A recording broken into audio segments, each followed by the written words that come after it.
Kailan tayo dapat manalangin? Maaari tayong manalangin tuwing nadarama natin ang pangangailangang makipag-usap sa ating Ama sa langit, ng tahimik man o malakas. Kung minsan, kailangan nating mapag-isa kung saan maibubuhos natin ang ating kaluluwa sa Kanya. Tingnan sa Mateo 6 verse 6. Dagdag pa rito, maaari tayong manalangin habang ginagawa ang araw-araw nating mga gawain. Maaari tayong manalangin habang nasa meeting sa simbahan, nasa bahay, naglalakad sa daan o kalye, nagtatrabaho, naghahanda ng pagkain, o saan man tayo naroon at anuman ang ating ginagawa. Maaari tayong manalangin anumang oras sa araw o gabi.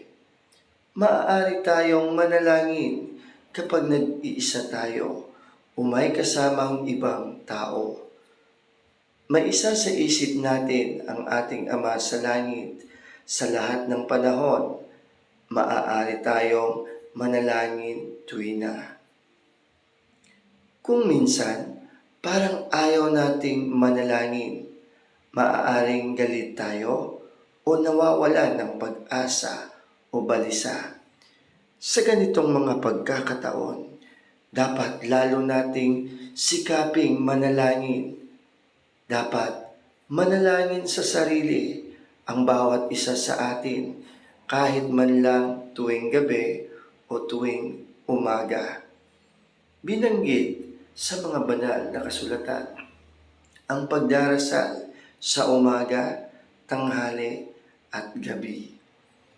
Inutusan tayong magkaroon ng mga panalangin ng pamilya para pagpalain ang ating mga pamilya. Pinayuhan tayo ng mga leader natin sa simbahan na manalangin kasama ang pamilya tuwing umaga at gabi. May pribilehiyo rin tayong manalangin para mapasalamatan at mabasbasan ang pagkain bago kumain. Sinisimulan at binabakasan natin sa panalangin ang lahat ng meeting sa simbahan. Pinasasalamatan natin ang Panginoon sa kanyang mga pagpapala at hinihiling ang kanyang tulong para makasamba tayo sa paraang nakakalugod sa Kanya.